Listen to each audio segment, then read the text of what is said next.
What is online brand and how do I have to concern myself more with it versus just brand in general?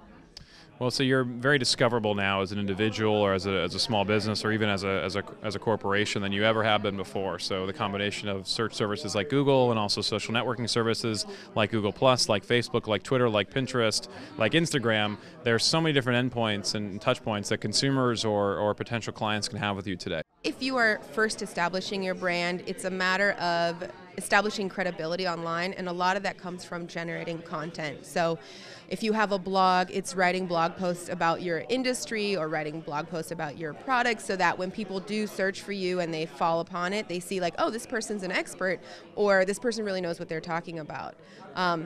In terms of managing it afterwards and engaging with people, what you'll start to see is that if you respond to somebody else online, they'll respond to you. It's sort of like you're developing a relationship with them. So you do have to generate content initially, create that baseline, and then you have to listen to what other people are saying about your industry and specifically about you, and then respond to those people to let them know that you actually care about them as individuals.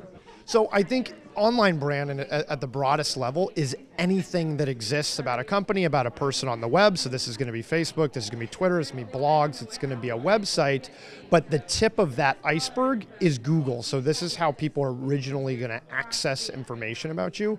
And so 53% of clicks are on the first two results. 78% of clicks are on the first page. And so you really want to be proactive in controlling the story on the first couple of pages. 99% of people do not search beyond the second page. And so while online brand is everything that exists about you or your company on the web, it's the first couple of pages and really just the first few results that matter most and are going to have the greatest impact. There's a increased discoverability. You are more exposed than you've ever been.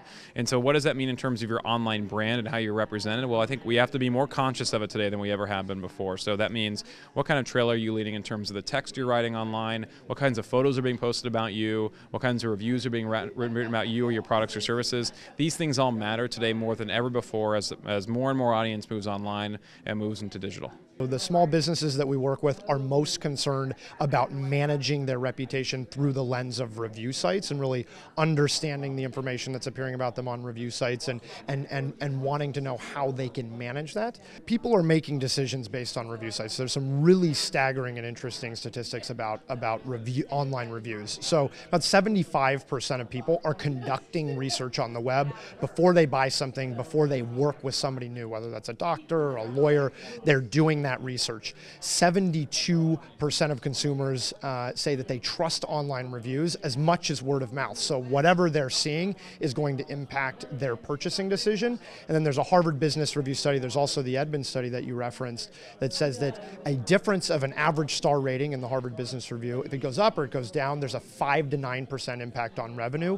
Edmunds.com did a study that said there's a 30% decrease in leads for auto dealerships that have 3.5 or an average star rating of 3.5 or less. And so online reviews really matter. People are doing that research and then they're making decisions based on what they find. At a bare minimum, set up a LinkedIn profile. It's the kind of thing where you can update it one time or maybe once a month, or it's a kind of a low barrier to entry sort of activity. It's a little bit like your online resume, and I'm not sure if LinkedIn would love me describing it that way, but there's a relatively low barrier to entry for that kind of product. So that's kind of like the bare minimum, number one. And then other than that, you do want to show that you're human, so you want to put your whole self online in a way that represents you well, but you also want to think about what is sort of a curator, sort of wholesome approach that you can represent as you sort of build your online brand and how you represent it in other places online. But by no means do you have to have a Twitter account. By no means do you have to be updating your Facebook page regularly. But I do think there are some bare minimums, and if I were to identify one for you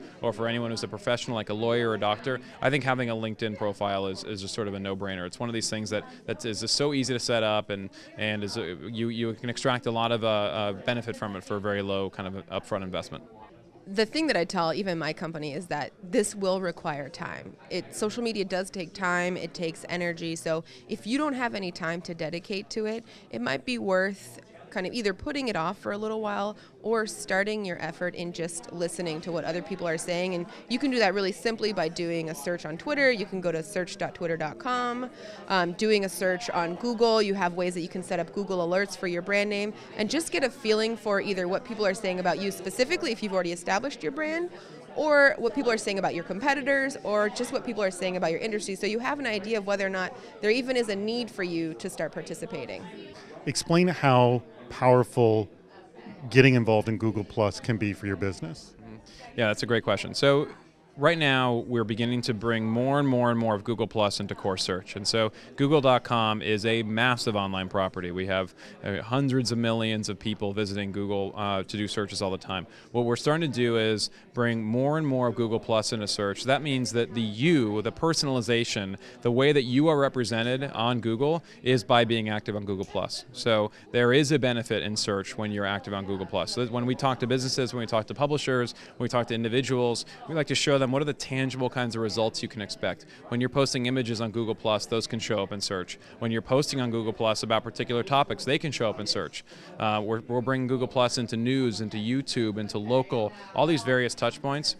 We've done now over 120 integrations of Google Plus into other Google services, Android, etc. So these massive Google platforms, we're rewarding your investment in Google Plus by creating that online brand, by posting, by participating in the community. We're rewarding that by plugging you into all these massive Google platforms, YouTube, Android, Google, etc.